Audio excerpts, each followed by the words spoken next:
अस्सलाम वालेकुम। थोड़ा पढ़ लो मैं खुशामदीद। ENG 506 का लेसन नंबर 12। अब हम आज हम स्टार्ट करने जा रहे हैं Kachru 3 circle model of world Englishes. आज इसका पार्ट 2 है। अच्छा जी, topic number 66 institutionalization of English. ये क्या है? इसका मतलब है कि इंट्रोड्यूस कैसे हुई इंग्लिश इन कंट्रीज़ में, या फैली कैसे इंग्लिश। ठीक है, कैसे वो सब ने डिसाइड कर लिया कि भाई हमने इंग्लिश सीखनी है। तो जी, the official recognition and acceptance of English, इसको जो इंग्लिश का था उसे एक्सेप्ट कर लिया सब ने कि हाँ भाई ठीक है, हम इसे ऑफिशियल रखते हैं अपनी मुल्क में, या हम इसके कोर्सेज़ रखते हैं, या हम इसे अपने एजुकेशन में शामिल करेंगे, बच्चों को सिखाएंगे, अपने मुल्क में ये आम करेंगे। इसको एक्सेप्ट कर लिया ममालिक ने। The status is explicitly recognised, इसके स्टेटस को रिकग्नाइज़ कर लिया गया कि हाँ भाई सब ये जानते हैं, सारे ममालिक इसे जानते हैं, सारे लोग इसे जानते हैं, इसके ज़रिए कम्युनिकेट कर सकते हैं, इसे इंटरनेशनल बनाया जा सकता है, ये इंटरनेशनल बनाने के लायक है, इसे वो स्टेटस देना चाहिए। तो जी सब ने ये स्टेटस रिकग्नाइज़ कर लिया जो इंग्लिश को दिया गया। इस चीज़ को कहते हैं इंस्टीट्यूशनलाइजेशन। ठीक है, अब जहाँ जहाँ ये आई, अब ये आगे वही है कि अफ़्रीका ने अपनी इसे ऑफिशियल लैंग्वेज इतनी करार दे दिया है, या उसमें इतनी लैंग्वेज है, उसमें से ये इतनी ऑफिशियल है, उसमें यहाँ काम आती हैं। ये सारा टॉपिक इस वजह से यही है। ये आपने बस एक बार पढ़ लेना है। करेबियन में उन्होंने बताया है कि करेबियन में किस हवाले से इंग्लिश काम आती है, कहाँ पे उसे ऑफिशियल रखा गया है, कहाँ पे नहीं रखा गया। एशिया, हम सबको पता है, हम एशियन है, हमें पता है पाकिस्तान में कहाँ कहाँ ये ज़रूरी है, इंडिया में कहाँ है ये, और ये आपने बस एक बार पढ़ लेने हैं। ठीक है, topic number 67 limitation of Kachru 3 circle model 1। ये बस आपको मैं एक ओवरऑल बताऊंगी, इसमें से ना इतनी गहराई में जाना भी ज़रूरी नहीं है, और ना इसे समझना भी कोई इतना इम्पॉर्टेंट नहीं है ये कि मैं इसे कि डिटेल में जाके आपको बताऊं। बस आपको एक ऊपर से बता देती हूँ क्या लिमिटेशन है उसकी। जी, बेसिक लिमिटेशन उन्होंने वही जो घिसी पिटी पहले भी वो देते हैं वही दी हुई है कि नेटिव और नॉन नेटिव स्पीकर्स में ना फ़र्क कर दिया इन लोगों ने ये चीज़ करके। इसके अलावा जी जो नेटिव स्पीकरिज़म है उसे बहुत सुपीरियर करार दे दिया गया है, बड़ा सुपीरियर करके उसे ना दिखाया गया है। इसके अलावा पिजन और क्रियोल्स को ना उन्होंने कोई उसकी कैटेगरी नहीं रखी, बस 3 सर्कल रख दिए हैं, पिजन और क्रियोल कहाँ जाएं। ठीक है, इसके अलावा जी चेंजिंग यूज़ ऑफ इंग्लिश के मतलब अब जो 3 सर्कल्स उन्होंने बताए हैं, ये सर्कल्स बदल रहे हैं। इस चीज़ की भी कोई उन्होंने नहीं कोई हिसाब किताब नहीं रखा। अब जो आउटर सर्कल वाले हैं उसमें भी इतने ज़्यादा ये आम हो गया है कि आउटर सर्कल कंट्रीज़ वाले इंग्लिश को एज अ फर्स्ट लैंग्वेज बोलने लग गए हैं। तो वो चेंज सर्कल हो गया ना, सर्कल चेंज हो गया, फिर भी आप उस कंट्री को आउटर सर्कल में ही रख रहे हैं, तो ये तो कोई वो नहीं हुआ। यही वो कह रहे हैं कि सर्कल जो हैं चेंज हो रहे हैं, तो इसका कोई खाता वगैरह नहीं है, एक लिमिटेशन है उसके। एक्सपेंडिंग सर्कल भी अपने मामूल से बढ़कर इंग्लिश को अब अपने जो है ना डेली रूटीन में यूज़ करने लग गए हैं। हालांकि उसका हमने क्या पढ़ा था, वो इंग्लिश को एज अ फॉरेन लैंग्वेज लेते हैं। आप फिर भी वो चेंज करने के बाद भी आप उन कंट्रीज़ को एक्सपेंडिंग सर्कल में ही रख रहे हैं, तो ये सीन हो जाता है। इसी तरह ये टॉपिक नंबर 68 है, ये भी वही चीज़ है, कोई इतना ख़ास नहीं है, समझने की ज़रूरत नहीं है, पढ़ने की भी ज़रूरत नहीं है। अगर मैं कहूँ ना, इतना कोई पढ़ना अगर एक बार पढ़ लें तो वेल एंड गुड है, नहीं पढ़ेंगे तो कोई मसला नहीं है। Topic number 69 the nativeness paradigm. Nativeness paradigm क्या है? पहले तो ये देख लें, एमसीक्यूज़ देख लें। The nativeness principle was the dominant paradigm in second language teaching before the 1960।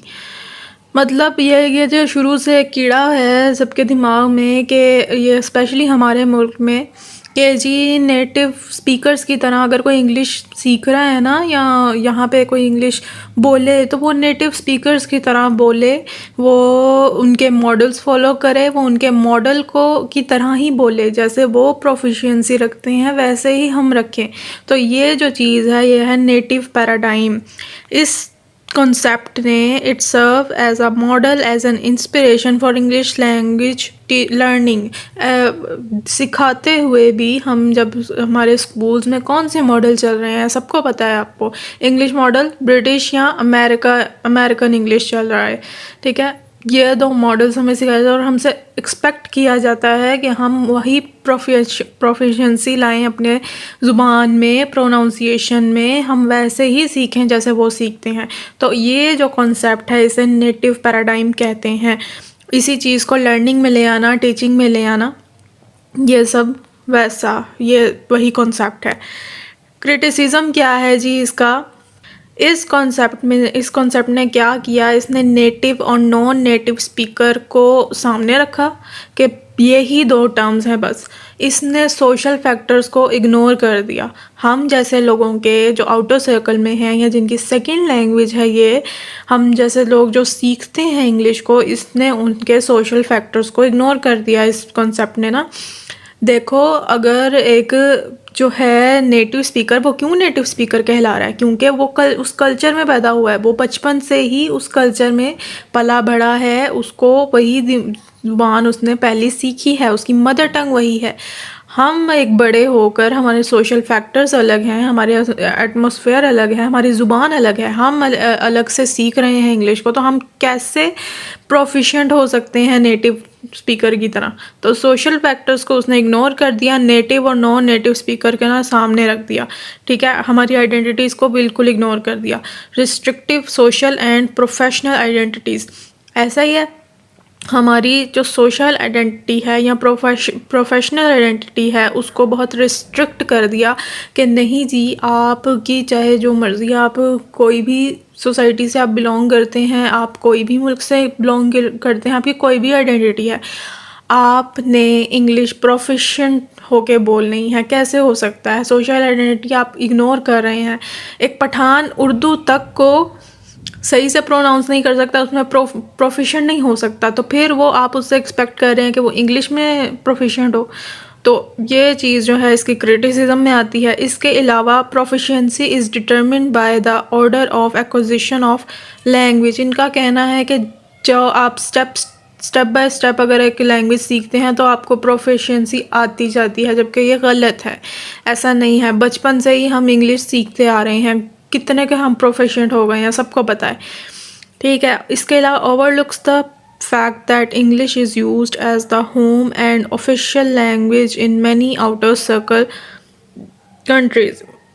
इसने इस फैक्ट को इग्नोर कर दिया कि भाई हम आउटर सर्कल वाले, बहुत कम अपॉर्चुनिटीज़ होती हैं हमारे पास इंग्लिश यूज़ करने की। हम ज़्यादातर इसे मतलब कि बहुत कम जगहों पे हम इसे यूज़ में ला सकते हैं। ज़्यादातर ये हमारी बस कहने को ऑफिशियल लैंग्वेज है, हम इसे सेकंड लैंग्वेज के तौर पे यूज़ कर सकते हैं। तो जब आप एक चीज़ को बहुत कम यूज़ कर रहे हैं अपनी डेली रूटीन में, तो आप कैसे प्रोफिशिएंट हो सकते हैं उसमें? नहीं हो सकते आप ना, आप नेटिव स्पीकर की तरह नहीं उसमें आगे बढ़ सकते,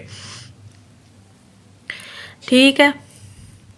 इसके अलावा ये क्या करता है, एक unidirectional power relationship show करता है। यूनी डायरेक्शनल, एक तरफ़ा पावर, वो क्या है जी कि देखें, जो हमारे आउटर सर्कल और एक्सपेंडिंग सर्कल में जो वेराइटीज़ बन रही हैं इंग्लिश की, ये उनको एक्सेप्ट नहीं करता। ये बस अपना ही मॉडल उसने ठोका हुआ है कि नहीं जी, ये जो लैंग्वेज है ये ऐसे ही है, यही रूल है, आपने इसे ही फॉलो करने हैं। हालांकि आप उस वैरायटी का मॉडल बना के आप उस सोसाइटी में अप्लाई कर दें तो क्या आपका जाएगा, पर नहीं, आप, ये एक यूनी डायरेक्शनल पावर रिलेशनशिप है हमारा उनके साथ। तो ये सीन है इसका, ये क्रिटिसिज्म है इसके ऊपर। इसके अलावा native speakers are considered fit to design teaching methodologies and strategies. वही बात हो गई, नेटिव पैराडाइम में क्या उन्होंने, किस बात पे उन्होंने फोकस किया हुआ है कि नेटिवनेस चाहिए हमें नेटिवनेस ही चाहिए हर चीज़ में, टीचिंग में और लर्निंग में और प्रोनाउंसिएशन में। कोई बच्चा, कोई आउटर सर्कल का कोई स्टूडेंट सीख रहा है, उसके अंदर हमें वैसी प्रोफिशिएंसी चाहिए। तो क्या कंसीडर किया जाता है इसमें? नेटिव स्पीकर्स को ही कंसीडर किया जाता है कि वो सिखाएं मैथडोलॉजीज़ और स्ट्रेटजीज़ ये इंग्लिश के बारे में। इसके अलावा इस चीज़ ने क्या किया, इस चीज़ ने जब इंग्लिश आप नेटिव स्पीकर्स को रख देंगे वो टीचिंग में और नेटिव मॉडल को रख देंगे इंग्लिश में, तो जब टेस्ट लिए जाएंगे इंग्लिश के तो क्या होगा, ये चीज़ बहुत सारी डिफिशिएंसीज पैदा करेगी, कमियां पैदा करेगी उस टेस्ट में। कैसे कि आप एक आउटर सर्कल को आप इनर सर्कल की तरह सिखा रहे हैं और इनर सर्कल की जैसे एक्सपेक्टेशन आप रख रहे हैं, तो बहुत सारी कमियां आप लाएंगे उस टेस्ट में। सोशल फैक्टर्स आप बिल्कुल इग्नोर कर रहे हैं तो कमियां ही आएंगी ना, ठीक है। इसके अलावा causes negative perceptions of non native speakers, teachers and researchers. हाँ जी, आप नेटिवनेस को ठोक रहे हैं और आप ये इम्प्रेशन दे रहे हैं कि नॉन नेटिव होना तो जैसे पता नहीं कौन सा बड़ा गुनाह है, बहुत आप बुरा इम्प्रेशन दे रहे हैं। आप ये तसव्वुर फैला रहे हैं, आप ये जो है परसेप्शन फैला रहे हैं कि नॉन नेटिव स्पीकर्स, टीचर्स और रिसर्चर्स जो हैं नेगेटिव वे में आप ना लेके जा रहे हैं उसे। बहुत बुरी चीज़ है, जैसे कोई होती है ना वैसा आप शो करवाने की कोशिश कर रहे हैं, हालांकि इतनी भी बुरी चीज़ नहीं है। हर एक की अलग सोशल आइडेंटिटी है, हर एक का अलग मेटाबॉलिज्म है, आप कैसे उसे एक्सपेक्ट कर सकते हैं। बहरहाल topic number 70, the nativeness paradigm 2। अच्छा, अब जी problem in defining native speakers. अब अगर हम आ भी जाए ना इस बात पे कि नेटिव स्पीकर की तरह हमने सीखना है, उसके मॉडल को फॉलो करना है, तो अब ये आ जाता है आगे से प्रॉब्लम कि हम कौन सा एक्सेंट सीखें। ब्रिटिश मॉडल है, अमेरिकन मॉडल है, ऑस्ट्रेलियन मॉडल है और कितने सारे इंग्लिश कंट्रीज़ हैं जो इनका अपने अलग जो है रीजनल वेराइटीज़ हैं, रीजनल स्टैंडर्डाइज वेराइटीज़ हैं, ठीक है। तो हम अब कौन सा नेटिव स्पीकर, अगर हम नेटिव स्पीकर को ले भी आते हैं कि हाँ भाई हमने बोलना है, प्रोफिशिएंट होना है, हमने ऐसी प्रोनाउंसिएशन ना करनी है, तो अब क्या आगे आ जाता है, कौन सा एक्सेंट सीखें हम, सोशल ग्रुप कौन सा चूज़ करें जिसकी इंग्लिश को हमने फॉलो करना है, कौन सा हम एज ग्रुप चूज़ करें, ये ना सारी प्रॉब्लम्स आ जाती हैं। तो अब उन्होंने क्या इसका हल निकाला, use of the term expert to describe accomplished users of English. कि नॉन नेटिव और नेटिव स्पीकर को ना के टर्म को ख़त्म कर दो, ये बहुत मसले खड़े कर रहे हैं। हम सिंपली एक्सपर्ट का वर्ड इस्तेमाल करेंगे उसके लिए जो कि इंग्लिश पे महारत हासिल रखता है, उसे बोलने की महारत रखता है, वो एक्सपर्ट है इसमें, ठीक है। और जो नहीं है वो नॉन एक्सपर्ट है।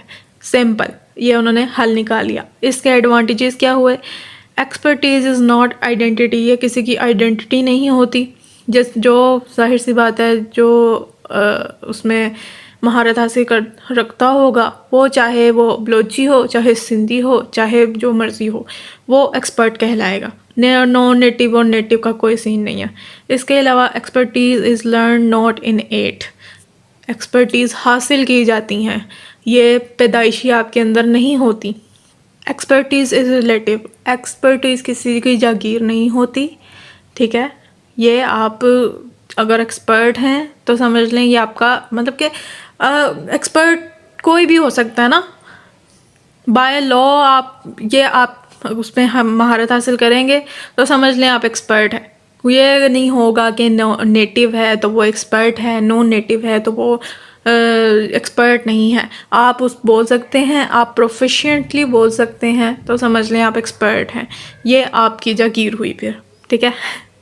एक्सपर्टीज़ इज़ पार्शियल, इसका भी ऊपर वाला ही मीनिंग है कि जब आप एक्सपर्ट होंगे ये आपको नेटिव स्पीकर के बराबरी में ले आएगा। ये नहीं, स्टिल डिस्टिंक्शन कोई ऐसी नहीं होगी कि वो नॉन नेटिव है और आप नेटिव हैं, या आप नॉन नेटिव हैं या वो नेटिव है, ठीक है। आप एक्सपर्ट होंगे तो आप उसकी बराबरी पे होंगे, बस। Expertise goes through testing and evaluation, ठीक हो गया। इसे आप टेस्ट भी कर सकते हैं, इवैल्यूएट भी कर सकते हैं एक्सपर्टीज़ को। अब जी डिसएडवांटेजेस का भी उन्होंने निकाल लिया कि पता नहीं मसला क्या है इन लोगों को? कोई एक चीज़ पे इन्होंने राज़ी नहीं होना। डिसएडवांटेज थी अब इस एक्सपर्ट टर्म का निकल आया है कि जी हम जहाँ जजमेंट कर सकते हैं एक्सपर्ट की। ये क्या बात हुई? जब कोई नॉन एक्सपर्ट है तो हम उसको जज कर सकते हैं और जो एक्सपर्ट है हम उसको भी जज कर सकते हैं। Implies value judgement when contrasted with non expert. भाई जाहिर सी बात है, जब आप एक चीज़ कह रहे हैं कि वो टेस्ट हो सकती है, वैल्यूएट हो सकती है, तो टेस्ट और इवैल्यूएट का मकसद क्या होता है कि रिजल्ट निकले, जजमेंट निकले। पर लेकिन नहीं जी, अब ये भी मसला है। अच्छा, अब इसकी उन्होंने इस कॉन्सेप्ट की उन्होंने रिकॉन्सेप्टलाइजेशन कर दी। वो क्या है कि English as a native language या English as a native speaker को उन्होंने बदल दिया मोनोलिंगुअल इंग्लिश स्पीकर में। सेकंड लैंग्वेज को उन्होंने बदल दिया बायलिंगुअल इंग्लिश स्पीकर में। और फॉरेन लैंग्वेज स्पीकर्स को उन्होंने बदल दिया नॉन बायलिंगुअल इंग्लिश स्पीकर्स में। ठीक हो गया। अब इसके एडवांटेज क्या है? इस चीज़ ने क्या किया कि monolingual English speakers is less favourable than bilingual English speakers. पहले जी सुपीरियर समझा जाता था नेटिव स्पीकर को, अब जी इस चीज़ ने लेस फेवरेबल कर दिया मोनोलिंगुअल इंग्लिश स्पीकर्स को। अब और bilingual English speaker removes the distinction between L1 and L2 speakers of English. इस चीज़ ने बायलिंगुअल इंग्लिश स्पीकर्स ने L1 और L2 स्पीकर्स के जो बीच में डिस्टिंक्शन थी, जो एक फ़र्क आ गया था कि नेटिव है नॉन नेटिव है, उस चीज़ को ख़त्म कर दिया। मुझे नहीं पता ये एडवांटेज है कि डिसएडवांटेजेस है, क्योंकि जाहिर सी बात है, ये तो एक फैक्ट होता है भाई कि नॉन नेटिव अलग है नेटिव से। ये तो उसके एक्सेंट में ही पता लग जाता है। अब मुझे नहीं पता है कि ये एडवांटेज है कि डिसएडवांटेज है। ठीक हो गया। Topic number 71, redrawing the 3 circle model 1। अच्छा जी, अब इन्होंने कचरू के जो 3 सेंट्रिक मॉडल थे उसको दोबारा से मॉडिफिकेशन कर दी है। किसने की है जी? सबसे पहले डेविड ग्रेडल्स मॉडिफिकेशन। जी ये जो 2 टॉपिक हैं ये आप सिंपली छोड़ दें, मेरी बात माने, छोड़ दें। अगर पढ़ना है तो पढ़ लें, नहीं तो कोई इतने ख़ास नहीं है, जितना पढ़ेंगे उतनी ही दिमाग की दही होगी। तो अगर ख़ास भी नहीं है और कोई लेना देना भी नहीं है तो रिकमेंड यही करती हूँ कि रहने दो, मत करो। ठीक है। डेविड ग्रेडल मॉडिफिकेशन उसने दोबारा से कर दी जी उसके 3 सर्कल्स की, कचरू के 3 सर्कल्स की। उसमें उन्होंने सिंपली इनर सर्कल को L1 बोल दिया, L1 स्पीकर बोल दिया, आउटर सर्कल को L2 स्पीकर बोल दिया और एक्सपेंडिंग सर्कल को L3 स्पीकर बोल दिया। सिंपल, बस इतना याद रखो। फिर जी दोबारा से एक और नई मॉडिफिकेशन आ गई, यासुकाता। हाँ, यासुकाता ने इसकी मॉडिफिकेशन की। उसमें उसने क्या किया, उसने इनर सर्कल वालों को जेनेटिक ENL बोल दिया और आउटर सर्कल वालों को फंक्शनल ENL बोल दिया। सिंपल, बस ये रट्टा लगा लो, बस या दिमाग में रख लो या रट्टा लगा लो। ठीक है, अब क्वेश्चंस की तरफ बढ़ते हैं।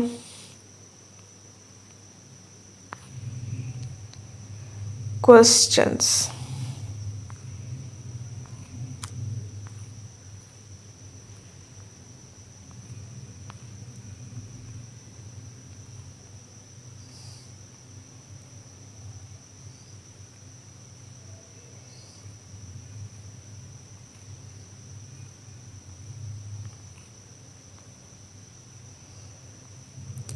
ये नेटिव पैराडाइम का ना अपने पास कॉन्सेप्ट याद रखना है कि बेसिकली ये कॉन्सेप्ट क्या है, इसका मीनिंग क्या है।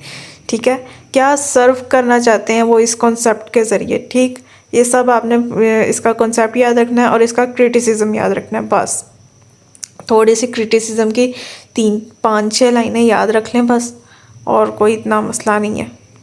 बस